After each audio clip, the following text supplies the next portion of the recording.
All right, the property management experts at Island Realty are back with us today. Many owners fall into the mindset that managing their investment property themselves will be easier than hiring a property manager. Island Realty is here to explain the top reasons why self-managing can be an uphill battle, costing homeowners lots of time and money. Julia Lane Willis is here with more, and this becomes a problem that homeowners just don't realize a lot of times. Why do most owners, homeowners, think it's a good idea to self-manage their own property? Okay, so today we have great access to the internet and distribution sites, and many owners are like, wow, I can do this myself. I can plug in my property, write a great description. They're involved with it on their own, obviously, so they're kind of biased. So they're like, how hard could it be? So you have a lot more people now trying to do it, and they think that they can manage it better than anyone else because it is their kind of baby, their investment. So that's kind of how it first starts with an owner that wants to self-manage. That type of person, when a person who is exactly likely to self-manage their own property, is it like a type A person or? Yeah, okay, for sure. That they can do everything. Yes, and sometimes it does work out for that person, especially if they're local and they are, you know, around and can kind of check in on the property from time to time. Someone who's very like obsessive with details, organization, making sure that they're catching every single, you know, inquiry and fielding every call from maintenance and making sure that everything in their house is just perfect. So that's the type of person that would usually be successful and have the aspirations to self-manage. So that's what we see. And that's going to lead into another question in a minute or so, because they wouldn't have much time on their hands to do vacationing, to be with the family and that sort of thing. Has there been a change in the percentage or the amount of homes that are being managed by individuals or by companies? Yes, there has. I mean, 15, 20 years ago at Island Realty, we kind of came up with looking through records that no one really self-managed out on the Isle of Palms. Oh, okay. It was very, very rare. And now we think about 15% of Charleston vacation rentals are self-managed versus 85 with property management. And there's some in between there. There's some in between where the owner's kind of self-managing, but then they have, you know, services provided by property managers. So that's where we see it now, and it's because of the advent of technology and all of the online distribution, which is great. But you kind of get into these little sticky situations when owners aren't necessarily putting the right attention into the property. Exactly. It's one of those things that falls right into this next question, like the top 5 reasons why you shouldn't manage your own property. Let's start off with number 1. Number 1 is time. Yeah. So Time is money. You are always on duty. That's the biggest thing with self-managing. It actually, we get an average of 15 to 20 emails for every short-term vacation rental reservation. Wow. To where's the remote? To I can't get hot water because they're not turning on the hot water spigot. I mean, it's real simple stuff. That's not even like when they arrive. That's pre-booking. That's when they're in the process of trying to select a property and get that confirmation of a reservation in the books. So you're getting an average of 15 questions or emails before the people ever get there. That's right. And about how many would you get when the person is already there? I mean, it depends on the guest, but maybe 3 or 4, maybe 2 phone calls, something like that. I mean, we always have a spike in our phone calls on the day before arrival. Fridays in the summer, Saturday mornings in the summer. I mean, we have extra staff. We have 4 people in the front office and about 10 in the back, just on the phones on Saturday mornings in the summer. So it's monumental how much phone volume is going on. And that shows the expertise of Island Realty, because you've got that many people on the phone. And that happens with every company that's managing. I mean, they get inundated with all these phone calls, but for you guys to have that many people on staff to handle the phone calls immediately, that snapping of the fingers immediately, that the people don't have to wait, that is fantastic.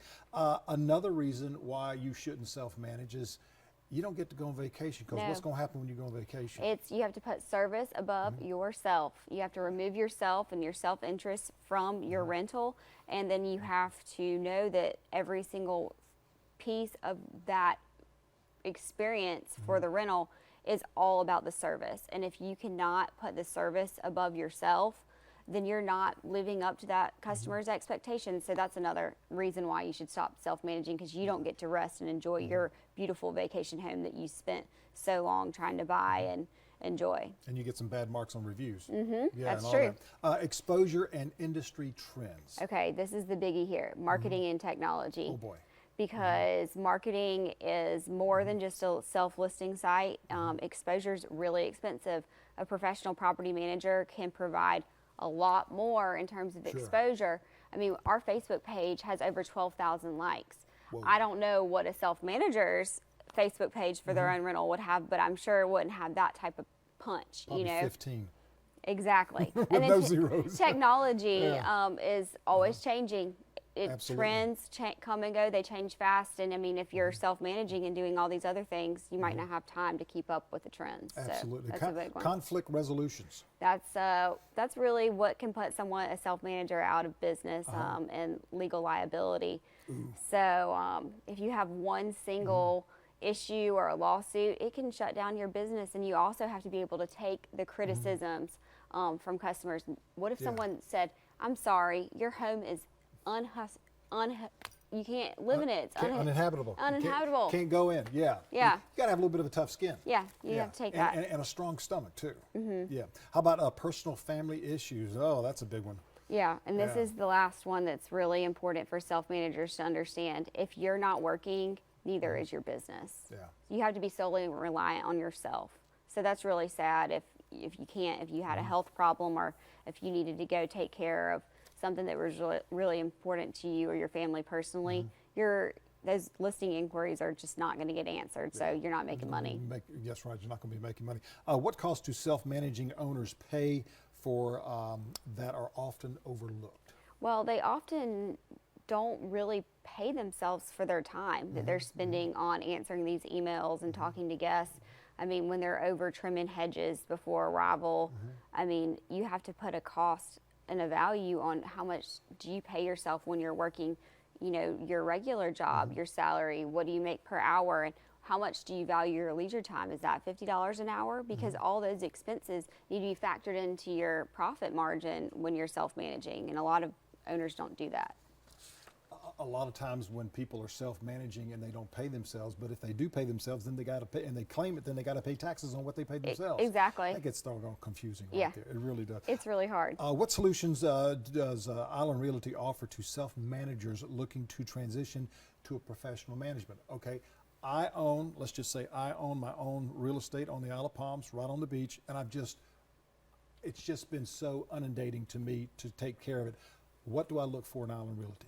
You would look for the different solutions of our vacation management program. So you would see all of the marketing and technology, the platforms, and how we get out there and advertise your property, kind of our brand, you know, how we have followers and repeat guests that are always constantly coming to fill. Then you would also look at kind of our property management, we call them owner representatives, where you have one rep that is assigned to you, and that person takes care of your property in and out. So that would be something you would look at, and then we would kind of work out a commission structure, a maintenance plan, and even make recommendations on as far as furnishings, upkeep for your house, for your home, and that would be how we would start with the program. We've run out of time, but can you tell us about how much it would cost to bring on a property management like yourself? We typically, our commissions vastly vary, Vary but across the yes, board, so okay. for vacation, minimum around 10, maximum around 25, Okay. plus different fees for maintenance plans and that kind of thing. So that's where we would start. So if you're interested, give us a call. You can call us at 843-203-0911. Or visit islandrealty.com, or swing by our office at 1304 Palm Boulevard on the Isle of Palms. Right as you come off of the connector, it's right there. It's so easy and so accessible. Your signs are everywhere on the Isle of Palms and Sullivan's Island. Julie, thank you so very much for joining us. Thanks, Tom. Yes. Stay with us. We're going to introduce you to a local organization making a difference, helping to heal hearts, one wedding dress at a time.